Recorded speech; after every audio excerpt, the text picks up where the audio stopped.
जो आपल्यात आहे त्याच्या पाठीशी खंबीर राज्यातल्या मराठ्यांनी उभा राहत जायचं, त्याला उघडा पडू द्यायचं नाही. कोणी पण असू दे, पक्ष भिक्ष आपल्याला काय देणं घेणं नाही कोणाचं. जात मराठा जातच आपल्यासाठी पक्ष आहे. जगाच्या पाठीवर एवढा मोठा बलाढ्य मराठा समाज, याच्यापेक्षा पक्ष मोठा पाहिजे कोणता? फक्त उद्यापासून तयारी करा.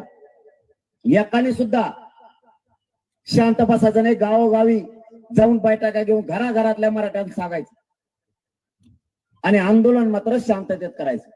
कुणी जाळपोळ दगडफेक करायची नाही. शांततेत, नुसते मराठी शांततेतच मुंबईत आलती, एका झटक्याच JR झाला. आता काहीच राहिलं नाही, फक्त अंमलबजावण्या करून घ्यायच्या सगळ्यांनी मात्र आजपासून कामाला लागा. समाजाची जबाबदारी तुमच्या पण खांद्यावरती आहे. कधी काळी एखाद्या वेळेस मी असं नसन, कारण शेवटी शरीर आहे आणि मी लई टोकाचं उपोषण करतो. समाजाला उघड्यावर पडून देऊ नका माझ्या. मी तुमच्या चरणाला हात लावून सांगतो, तुमच्या पाया पडून सांगतो, माझा समाज खूप क्षत्रिय आहे, खूप लोकांसाठी लढलाय. समाजाने खूप कष्ट केले. समाजाचे सोन्यासारखे लेकरं उघड्यावर पडू देऊ नका. समाजाच्या पाठीशी फक्त उभा राहायचं. समाजाच्या लेकी बाळीला, लेकरा बाळाला एकटं पडू दे जाऊ नका. कारण मी कधी आहे कधी नाही अशी परिस्थिती माझी शरीराची झालेली आहे. सारखे सारखे उपोषण करून करून मला चालण्यापासूनचा त्रास आहे, झोपण्यापर्यंतचा त्रास आहे. मला दिवसातून एखादं जेवण जात नाही, जात पण नाही. मी सत्य हकीकत माझ्या समाजासमोर मांडणार आहे. कधी समाजाला अर्धवट सोडत जाऊ नका.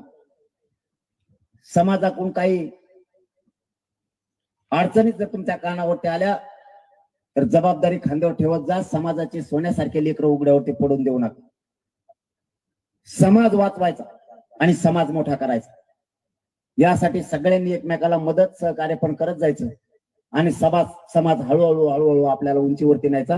समाजाने जी प्रतिष्ठा कमवलेली ती प्रतिष्ठा कधीच आपण कमी होऊ द्यायची नाही, ही आपल्या खांद्यावरती जबाबदारी. आणि सगळ्यांनी 29 ऑगस्टच्या आंदोलनाची सगळ्यांनी तयारी करा.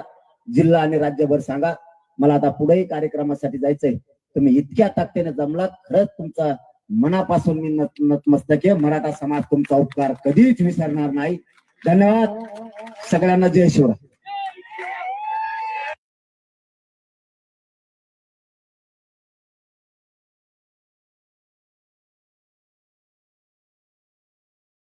मला माहिती कोण कोणाच्या काय करते, आणि त्याच्यामध्ये आमचा एक कर्मचारी घालते तर म्हणते रेल्वे पळाटबे.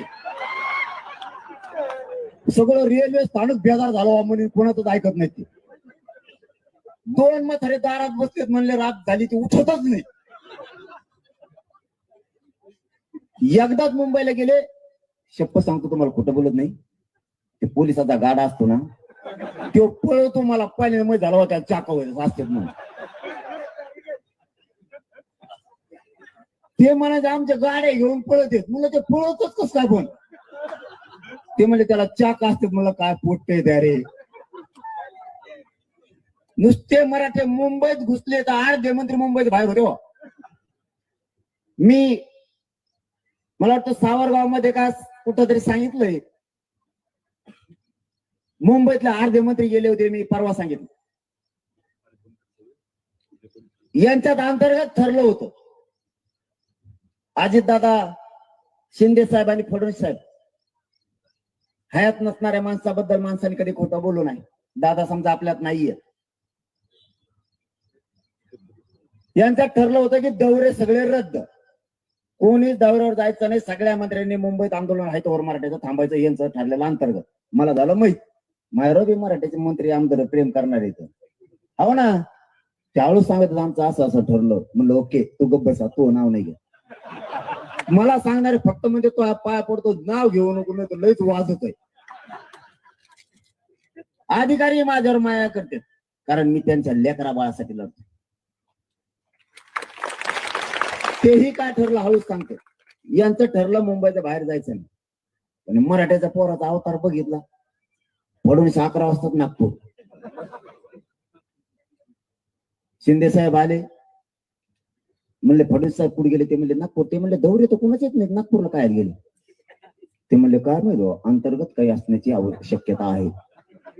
ठीक आहे म्हणलं. ते म्हणले मी चाललो मग दरेगाव. शिंदे साहेब फरार. खोटं बोलत असलो ना तर लोकेशन काढा त्यांची.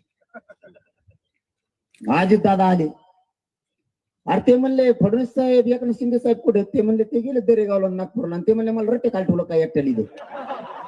मी बी चाललो म्हणले मग तिकडे पुण्याला. सगळेच बाहेर. बावनकुळ्या मराठ्याचा नाद करू नको, तुला गाडी सुद्धा बसून द्यायचं रे मराठी. तुला हुरळ कळत नसेल, हुरळ कशाला म्हणते? एका माग लागणार ना तुला कास सुद्धा खाली नाही करून द्यायचे. गल्लीतून सुद्धा पळायला जागा नाही. पुन्हा नादी लागू नको बरं का, चूक सुधरे हो. माझ्या समाजाच्या लेकरा बाळाचं वाटोळ करायचा अधिकार तुला नाहीये, सावध होय. इतका पापी वागू नको, पातक तुझ्या डोक्यावर घेऊ नको बावनकुळ्या. माझ्या समाजानं लय खस्ता खाल्ला त्या जगासाठी. या देशाचा अन्याय बंद व्हावा म्हणून माझ्या मराठ्यांनी रक्त सांडलंय. मराठ्यांची जात सोपी नाही. अफगाणिस्तानापर्यंत हानीत हानीत गेलेली आहे. इतके हानीत होते, हाणायचं संपलं तरी हानीतच होते. पुढे गेल्यावर त्यांना कोणतरी म्हणलं इकडे अफगाणिस्तान लागलंय, मग पानिपतला येऊन हरियाणाला थांबले. म्हणले जर माघारी आले तर पुन्हा एकदा कुटू. तिथंच राहिले. ते आपलेच भाव आहेत ते महाराष्ट्रातले. तू आमचा नाद न करू. तू 52 कुळात येते, कुळाच नाही जगात. आम्ही 96 कुळाचे लोक आहात. तू सुधार. फटक्यात जर सापडा ना लय कुंभा लागतो यांचा. डोकं ठेप्या ठेवून काम कर. मराठ्यांचं वाटलं होऊ देऊ नका. जातीचा उपकार मानायचा शिका. समाजाचा उपकार कधीच विसरायचा नाही. पुढच्या काळात कायम एकजूट राहायचं. समाजाला खाली मान घालून जगावं लागणार असं एक पाऊल आपण उचलायचं नाही. तुमच्या आणि माझ्या सगळ्यांवरती जबाबदारी आहे समाज मोठा करायची. समाजाचे लेकरं सुखी समाधानी करायचे सगळ्यांवरती जबाबदारी आहे. जबाबदारी पार पाडायची तरच पुढच्या पिढ्या जगणाऱ्या नाहीत, जगायच्या नाहीत. सावध व्हा. आणखी वेळ हातातून गेलेली नाही. हातातोंडाला आलेला बावनकुळ्यांनी हिसकावण्याचा प्रयत्न केलाय. आपल्या लेकराच्या अन्नात त्याच्या ताटात विष काढू देऊ नका कोणाला. समाज मोठा माना आणि 29 ऑगस्टची तयारी जोरदार करा. काही मराठ्याने घरी राहायचं नाही. मी तिथं जीवाची बाजी लावून लढणार आहे. वेळेप्रसंगी मरण आलं तरी पत्करायला तयार आहे. समाजापेक्षा मोठं मला कोणी नाहीये. समाज मी प्रथम मानलेला आहे. फक्त तुमच्यावरती जबाबदारी. आजपासून सगळ्यांनी पुरा महाराष्ट्र जागा करायचा. आपण आपले मोबाईल चालवायचे, सगळ्या पोस्ट सोडायच्या आणि जेवढे फोन नंबर तुमच्याजवळ आहेत तेवढ्या पाहुण्या रावळ्यांना राज्यातल्या सांगायचं अंतरवालीला एक दिवस का होईना आंदोलनाला फक्त भेट द्यायला जा. मग मी बघतो एकच काय देत नाहीत. आपण आता यावेळेस पूर्ण ताकदीनं तयारी केली. राज्याची पण तयारी झाली. आता आम्हाला ही तुमची लाट बघून विदर्भातून फोन यायला लागले. आम्ही कुणबी आहेत, आम्हाला आरक्षण आहेत, पण या आमच्या. आम्ही तुमच्या मराठ्यांच्या लेकरा बाळासाठी रडायला तयार आहे. याला म्हणतात मराठ्यांची ताकद आणि जिजाऊंचे छत्रपतींचे विचार. लेकर आणि जात संकटात सापडल्याच्या नंतर कसं धावून जायचं ना हे मराठ्याकडून शिकावं. त्यासाठी आपल्या मराठ्यांच्या नेत्यावर बी ध्यान ठेवा. कोण कोण येत नाही, कोण घरी राहतो त्या टायमाला मला सांगा फक्त. मी बरोबर कार्यक्रम लावतो त्याचा. लय जणांचा लावलाय मी. बारीक लक्ष ठेवायचं. येतोय का नाही. जेव्हा आपल्यात नाही, जेव्हा आपल्या संकटात पोराच्या संकटाच्या काळात नाही तेव्हा आपला नाही. जेव्हा आपल्यात आहे त्याच्या पाठीशी खंबीर राज्यातल्या मराठ्यांनी उभा राहत जायचं. त्याला उघडं पडू द्यायचं नाही. कोणी पण असू दे. पक्ष भिक्षा आपल्याला काय देणं घेणं नाही कोणाचं. जात मराठा जातच आपल्यासाठी पक्ष आहे. जगाच्या पाठीवर एवढा मोठा बलाढ्य मराठा समाज, याच्यापेक्षा पक्ष मोठा पाहिजे कोणता? फक्त उद्यापासून तयारी करा. एकाने सुद्धा शांत बसायचं नाही. गावोगावी जाऊन बैठका घेऊन घराघरातल्या मराठ्यांना सांगायचं आणि आंदोलन मात्र शांततेत करायचं. कुणी जाळपोळ दगडफेक करायची नाही. शांततेत. नुसते मराठी शांततेतच मुंबईत आलती. एका झटक्याच JR झाला. आता काहीच राहिलं नाही. फक्त अंमलबजावण्या करून घ्यायच्या सगळ्यांनी मात्र आजपासून कामाला लागा. समाजाची जबाबदारी तुमच्या पण खांद्यावरती आहे. कधी काळी एखाद्या वेळेस मी असं नसन, कारण शेवटी शरीर आहे आणि मी लई टोकाचं उपोषण करतो. समाजाला उघड्यावर पडून देऊ नका माझ्या. मी तुमच्या चरणाला हात लावून सांगतो, तुमच्या पाया पडून सांगतो, माझा समाज खूप क्षत्रिय आहे, खूप लोकांसाठी लढलाय. समाजाने खूप कष्ट केले. समाजाचे सोन्यासारखे लेकरं उघड्यावर पडू देऊ नका. समाजाच्या पाठीशी फक्त उभा राहायचं. समाजाच्या लेकी बाळीला, लेकरा बाळाला एकटं पडू देत जाऊ नका. कारण मी कधी हाईन कधी नाही अशी परिस्थिती माझी शरीराची झालेली आहे. सारखे सारखे उपोषण करून करून मला चालण्यापासूनचा त्रास आहे, झोपण्यापर्यंतचा त्रास आहे. मला दिवसातून एखादं जेवण जात नाही, जात पण नाही. मी सत्य हकीकत माझ्या समाजासमोर मांडणार आहे. कधी समाजाला अर्धवट सोडत जाऊ नका. समाजाकडून काही अडचणीत जर तुमच्या कानावरती आल्या तर जबाबदारी खांद्यावर ठेवत जा. समाजाचे सोन्यासारखे लेकरं उघड्यावरती पडून देऊ नका. समाज वाचवायचा आणि समाज मोठा करायचा. यासाठी सगळ्यांनी एकमेकाला मदत सहकार्य पण करत जायचं आणि समाज हळूहळू हळूहळू आपल्याला उंचीवरती न्यायचा. समाजाने जी प्रतिष्ठा कमवलेली ती प्रतिष्ठा कधीच आपण कमी होऊ द्यायची नाही. ही आपल्या खांद्यावरती जबाबदारी. आणि सगळ्यांनी 29 ऑगस्टच्या आंदोलनाची सगळ्यांनी तयारी करा. जिल्हा आणि राज्यभर सांगा मला आता पुढेही कार्यक्रमासाठी जायचंय. तुम्ही इतक्या ताकदीने जमलात, खरंच तुमचा मनापासून मी नतमस्तक आहे. मराठा समाज तुमचा उपकार कधीच विसरणार नाही. धन्यवाद. सगळ्यांना जय शिवराय.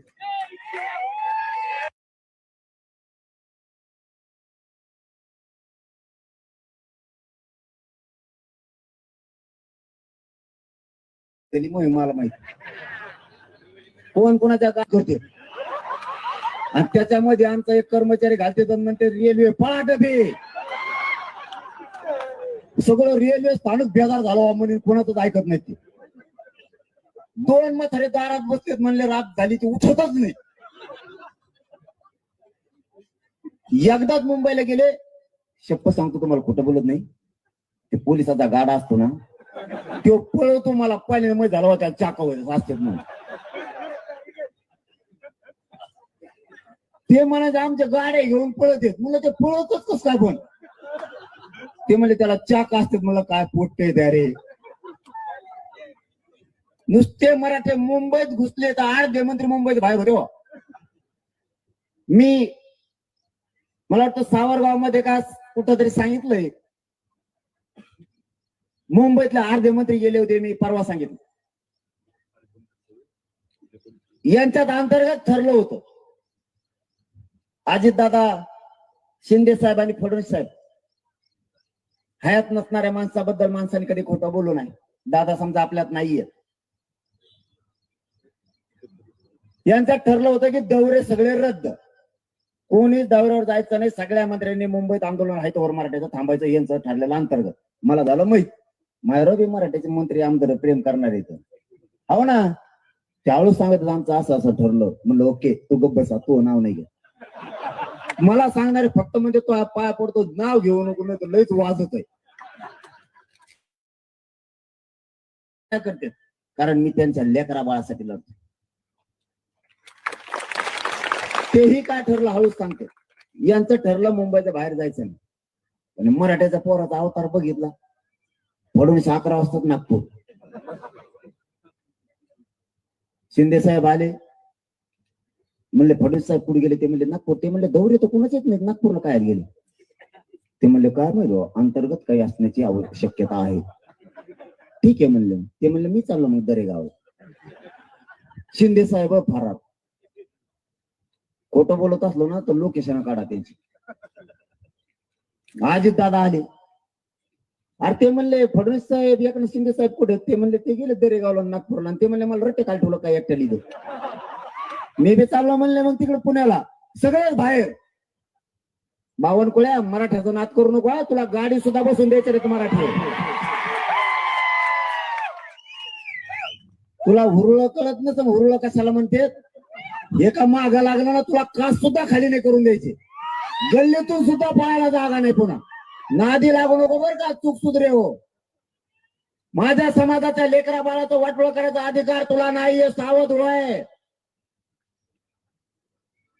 इतका पापी वागू नको, पातक तुझ्या डोक्यावर घेऊ नको बावनकुळ्या. माझ्या समाजानं लय खस्ता खाल्ला त्या जगासाठी. या देशाचा अन्याय बंद व्हावा म्हणून माझ्या मराठ्यांनी रक्त सांडलंय. मराठ्यांची जात सोपी नाही. अफगाणिस्तानापर्यंत हानीत हानीत गेलेली आहे. इतके हानीत होते, हाणायचं संपलं तरी हानीतच होते. पुढे गेल्यावर त्यांना कोणतरी म्हणलं इकडे अफगाणिस्तान लागलंय, मग पानिपतला येऊन हरियाणाला थांबले. म्हणले तर माघारी आले तर पुन्हा एकदा कुटू तिथंच राहिले. ते आपलेच भाव आहेत ते महाराष्ट्रातले. तू आमचा नाद नको करू. तू 52 कुळात येते, कुळाच नाही जगात. आम्ही 96 कुळाचे लोक आहात. तू सुधार. फटक्यात जर सापडा ना लय कुंभा लागतो यांचा. डोकं ठेप्या ठेवून काम कर. मराठ्यांचं वाटळ होऊ देऊ नका. जातीचा उपकार मानायचा शिका. समाजाचा उपकार कधीच विसरायचा नाही. पुढच्या काळात कायम एकजूट राहायचं. समाजाला खाली मान घालून जगावं लागणार असं एक पाऊल आपण उचलायचं नाही. तुमच्या आणि माझ्या सगळ्यांवरती जबाबदारी आहे समाज मोठा करायची. समाजाचे लेकरं सुखी समाधानी करायचे सगळ्यांवरती जबाबदारी आहे. जगायच्या नाहीत. सावध व्हा. आणखी वेळ हातातून गेलेली नाही. हातातोंडाला आलेला घास बावनकुळ्यांनी हिसकावण्याचा प्रयत्न केलाय. आपल्या लेकराच्या अन्नात त्याच्या ताटात विष काढू देऊ नका कोणाला. समाज मोठा माना आणि 29 ऑगस्टची तयारी जोरदार करा. एकाही मराठ्याने घरी राहायचं नाही. मी तिथं जीवाची बाजी लावून लढणार आहे. वेळेप्रसंगी मरण आलं तरी पत्करायला तयार आहे. समाजापेक्षा मोठं मला कोणी नाहीये. समाज मी प्रथम मानलेला आहे. फक्त तुमच्यावरती जबाबदारी. आजपासून सगळ्यांनी पुरा महाराष्ट्र जागा करायचा. आपण आपले मोबाईल चालवायचे, सगळ्या पोस्ट सोडायच्या आणि जेवढे फोन नंबर तुमच्याजवळ आहेत तेवढ्या पाहुण्या रावळ्यांना राज्यातल्या सांगायचं अंतरवालीला एक दिवस का होईना आंदोलनाला फक्त भेट द्यायला जा. मग मी बघतोय कसं काय देत नाहीत. आपण आता यावेळेस पूर्ण ताकदीनं तयारी केली. राज्याची पण तयारी झाली. आता आम्हाला ही तुमची लाट बघून विदर्भातून फोन यायला लागले. आम्ही कुणबी आहेत, आम्हाला आरक्षण आहेत, पण या आमच्या. आम्ही तुमच्या मराठ्यांच्या लेकरा बाळासाठी रडायला तयार आहे. याला म्हणतात मराठ्यांची ताकद आणि जिजाऊंच्या छत्रपतींच्या विचार. लेकरं आणि जात संकटात सापडल्याच्या नंतर कसं धावून जायचं ना हे मराठ्याकडून शिकाव. त्यासाठी आपल्या मराठ्यांच्या नेत्यावर बी ध्यान ठेवा. कोण कोण येत नाही, कोण घरी राहतो त्या टायमाला मला सांगा. फक्त मी बरोबर कार्यक्रम लावतो. त्याचा लय जणांचा लावलाय मी. बारीक लक्ष ठेवायचं. येतोय का नाही. जेव आपल्यात नाही, जेव्हा आपल्या संकटात पोराच्या संकटाच्या काळात नाही तेव्हा आपला नाही. जेव्हा आपल्यात आहे त्याच्या पाठीशी खंबीर राज्यातल्या मराठ्यांनी उभा राहत जायचं. त्याला उघडा पडू द्यायचं नाही. कोणी पण असू दे. पक्ष भिक्ष आपल्याला काय देणं घेणं नाही कोणाचं. जात मराठा जातच आपल्यासाठी पक्ष आहे. जगाच्या पाठीवर एवढा मोठा बलाढ्य मराठा समाज याच्यापेक्षा पक्ष मोठा पाहिजे कोणचा.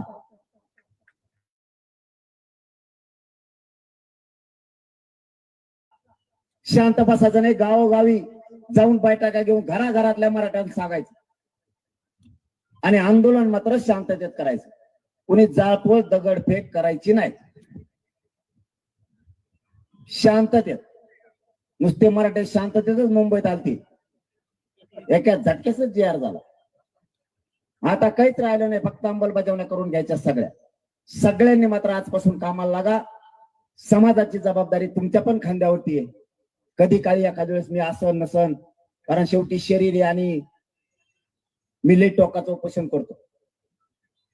समाजाला उघड्यावर पडून देऊ नका माझ्या. मी तुमच्या चरणाला हात लावून सांगतो, तुमच्या पाया पडून सांगतो, माझा समाज खूप क्षत्रिय आहे, खूप लोकांसाठी लढलाय. समाजाने खूप कष्ट केले. समाजाचे सोन्यासारखे लेकरं उघड्यावर पडू देऊ नका. समाजाच्या पाठीशी फक्त उभा राहायचं.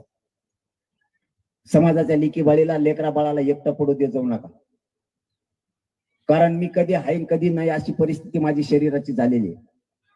सारखे सारखे उपोषण करून करून मला चालण्यापासूनचा त्रास आहे, झोपण्यापर्यंतचा त्रास आहे. मला दिवसातून एखादं जेवण जात नाही, जात पण नाही. मी सत्य हकीकत माझ्या समाजासमोर मांडणार आहे. कधी समाजाला अर्धवट सोडत जाऊ नका. समाजाकडून काही अडचणीत जर तुमच्या कानावरती आल्या तर जबाबदारी खांद्यावर ठेवत जा. समाजाचे सोन्यासारखे लेकरं उघड्यावरती पडून देऊ नका. समाज वाचवायचा आणि समाज मोठा करायचा. यासाठी सगळ्यांनी एकमेकाला मदत सहकार्य पण करत जायचं आणि समाज हळूहळू आपल्याला उंचीवरती न्यायचा. समाजाने जी प्रतिष्ठा कमवलेली ती प्रतिष्ठा कधीच आपण कमी होऊ द्यायची नाही. ही आपल्या खांद्यावरती जबाबदारी. आणि सगळ्यांनी 29 ऑगस्टच्या आंदोलनाची सगळ्यांनी तयारी करा. जिल्हा आणि राज्यभर सांगा मला आता पुढेही कार्यक्रमासाठी जायचंय. तुम्ही इतक्या ताकदीने जमलात, खरंच तुमचा मनापासून मी नतमस्तक आहे. मराठा समाज तुमचा उपकार कधीच विसरणार नाही. धन्यवाद. सगळ्यांना जय शिवराय.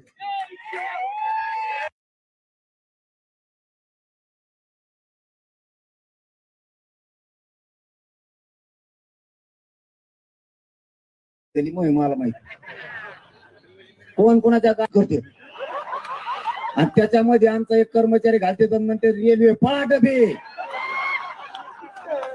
सगळं रेल्वे स्थानक बेजार झालं म्हणून कोणाच ऐकत नाही. ते 2 म्हातारे दारात बसते म्हणले रात झाली ती उठतच नाही. एकदाच मुंबईला गेले, शपथ सांगतो तुम्हाला खोटं बोलत नाही, ते पोलिसाचा गाडा असतो ना तो पळवतो मला पहिल्यांदा झाला होता चाकावर असते म्हणून. ते म्हणायचे आमच्या घेऊन पळत येत. म्हणलं ते पळवतच कस काय पण. ते म्हणले त्याला चाका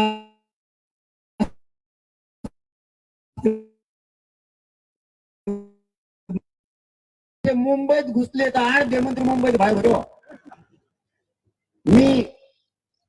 मला वाटतं सावरगाव मध्ये काय कुठंतरी सांगितलंय मुंबईतले 8 मंत्री गेले होते. मी परवा सांगितलं.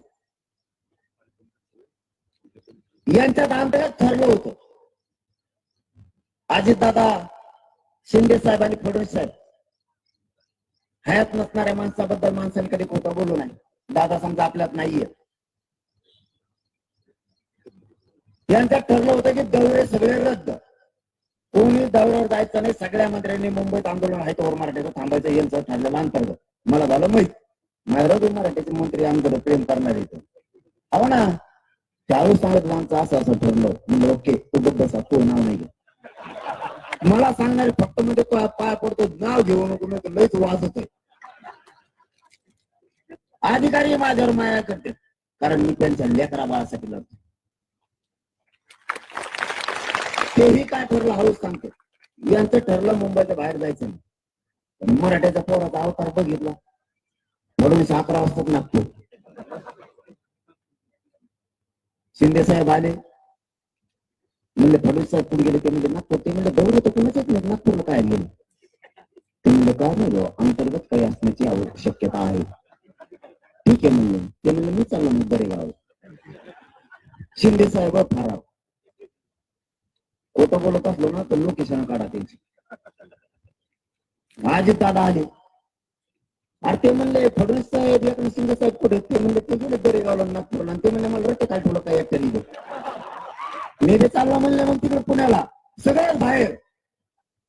बावनकुळ्या मराठ्याचा नाद करू नका, तुला गाडी सुद्धा बसून द्यायची रे मराठी.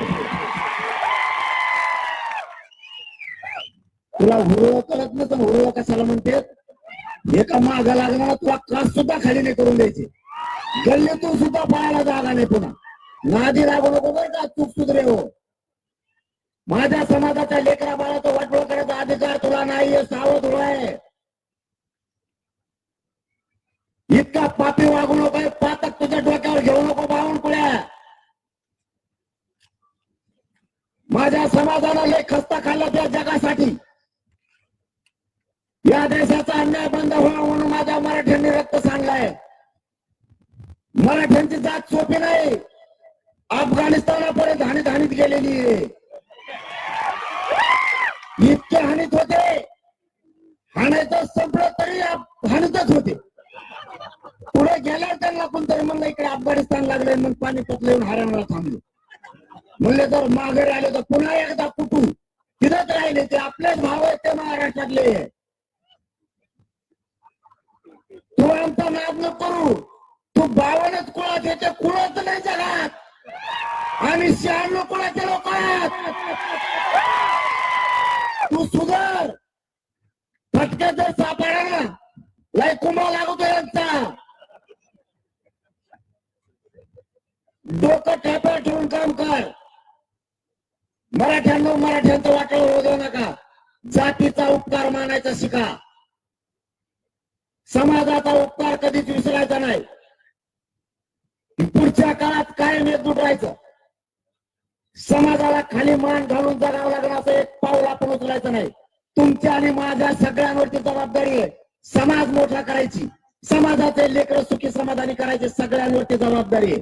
जबाबदारी पार पाडायची तर पुढच्या पिढ्या जगणाऱ्या नाहीत, जगायच्या नाहीत. सावध व्हा. आणखी वेळ हातातून गेलेली नाही. हातातोंडाला आलेला घास बावनकुळ्यांनी हिसकावण्याचा प्रयत्न केलाय. आपल्या लेकराच्या अन्नात त्याच्या ताटात विष काढू देऊ नका कोणाला. समाज मोठा माना आणि 29 ऑगस्टची तयारी जोरदार करा. काही मराठ्याने घरी राहायचं नाही. मी तिथं जीवाची बाळगणार आहे. वेळ प्रसंगी मरण आलं तरी पत्करायला तयार आहे. समाजापेक्षा मोठं मला कोणी नाहीये. समाज मी प्रथम मानलेला आहे. फक्त तुमच्यावरती जबाबदारी. आजपासून सगळ्यांनी पुरा महाराष्ट्र जागा करायचा. आपण आपले मोबाईल चालवायचे, सगळ्या पोस्ट सोडायच्या आणि जेवढे फोन नंबर तुमच्याकडे आहेत तेवढ्या पाहुण्या राज्यातल्या सांगायचं आंतरवाडीला एक दिवस का होईना आंदोलनाला फक्त भेट द्यायला जा.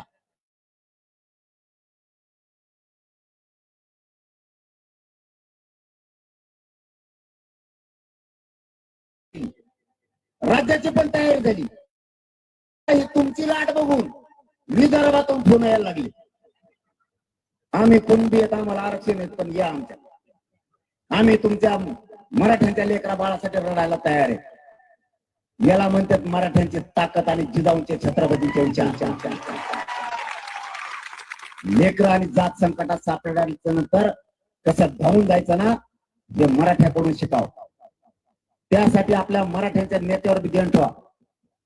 कोण कोण येत नाही, कोण घरी राहतो त्या टायमाला मला सांगा. फक्त मी बरोबर कार्यक्रम लावतो त्याचा लय जणांना लावलाय ना.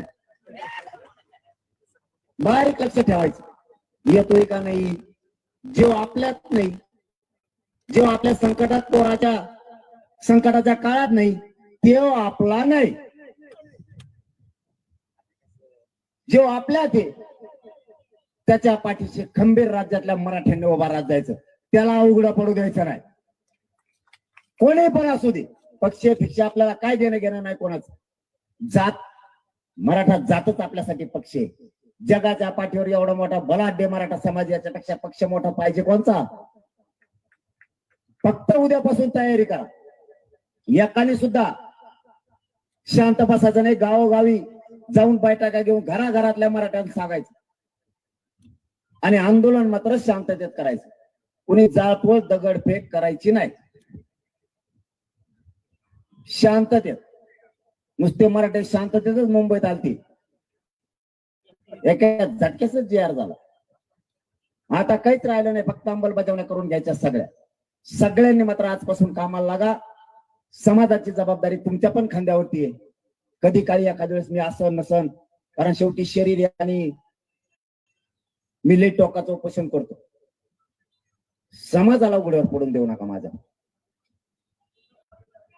मी तुमच्या चरणाला हात लावून सांगतो, तुमच्या पाया पडून सांगतो, माझा समाज खूप क्षत्रिय आहे, खूप लोकांसाठी लढला आहे. समाजाने खूप कष्ट केले.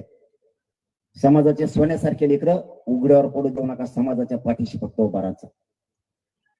समाजाच्या लेकी बाळीला, लेकरा बाळाला एकटं पडू देत जाऊ नका. कारण मी कधी हाईन कधी नाही अशी परिस्थिती माझी शरीराची झालेली आहे. सारखे उपोषण करून करून मला चालण्यापासूनचा त्रास आहे, झोपण्यापर्यंतचा त्रास आहे. मला दिवसातून एखादं जेवण जात नाही, जात पण नाही. मी सत्य हकीकत माझ्या समाजासमोर मांडणार आहे. कधी समाजाला अर्धवट सोडत जाऊ नका. समाजाकडून काही अडचणीत जर तुमच्या कानावरती आल्या तर जबाबदारी खांद्यावर ठेवत जा. समाजाचे सोन्यासारखे लेकरं उघड्यावरती पडून देऊ नका. समाज वाचवायचा आणि समाज मोठा करायचा.